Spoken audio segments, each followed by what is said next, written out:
साथियों का धन्यवाद देता हूं और साथ ही साथ मोहम्मद राशिद जी का कि जिनके परिवार में शादी का कार्यक्रम है और इन्होंने बुलाया, उसी कार्यक्रम में शामिल होने आया हूँ।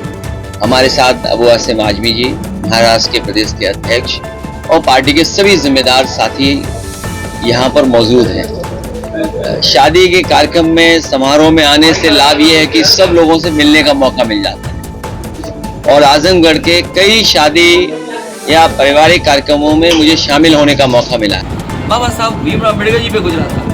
उन्हें तालाब में पानी पीना नहीं देते थे जहाँ जानवर पानी पीते थे। उन्हें कक्षा में जो भेदभाव होता था उनको, और तमाम हमारे दलित समाज के लोग हैं वो जानते होंगे उनसे क्या क्या नहीं गुजरी। उनको छू देते थे तो नहाना पड़ता था, परछाई न पड़ जाए, कुछ मटका बांधते थे।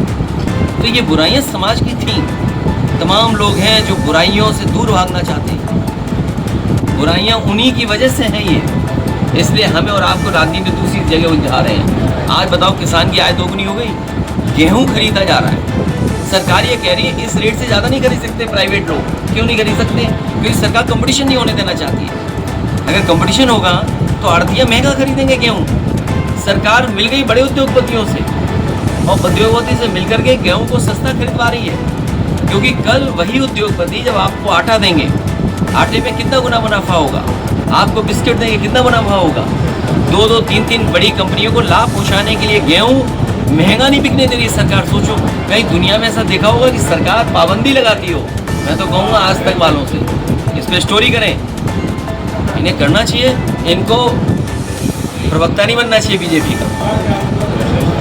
घरेलू गैस का सब दाम माहौल खराब करने के लिए मुर्शिदाबाद हिंसा पे अभी साहब ने कहा था कि बीजेपी पलायन करा रही है हिंदुओं को, इस पे क्या करेंगे? देखिए, ये कहीं भी इस तरह के दंगा और घटना हो, हम उसका विरोध करते हैं, निंदा करते हैं। हमें उम्मीद है वहाँ पर जो लोग शामिल थे उनके खिलाफ तो कार्रवाई होगी और जो आम जनमानस है वो कभी इसमें हिस्सा नहीं ले सकते। एक नाड़े से किसी की फांसी हो जाएगी, कितनी बड़ी रस्सी थी। ये लोग तो मौके पे गए, उसके पिताजी से हमारी बात कराई इन लोगों ने, अध्यक्ष जी मौके पे थे, घर पे गए, परिवार के हमारे और नेता ही लोग गए। तो बताइए क्या उससे कोई वो कर लेगा?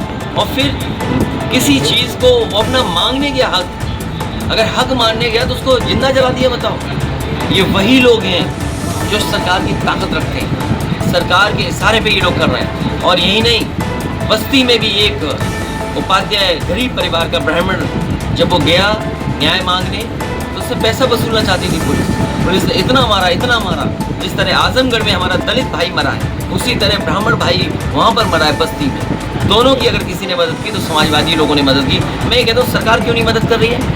योगी का मतलब ये होता है जो दुख समझे दूसरे का, दुख में शामिल हो, जो दूसरे का दुख अपना दुख समझो। क्या ये जो दोनों लोगों की मृत्यु हुई है, सरकार आगे आकर के नहीं मदद कर सकती? और मदद में भी भेदभाव कर रही है सरकार। जो उनके अपने लोग हैं उन्हें सरकारी नौकरी भी दे रहे हैं, लेकिन अगर दलित चला जाए, जान चली जाए, उसको नहीं मदद कर। सरकारी नौकरी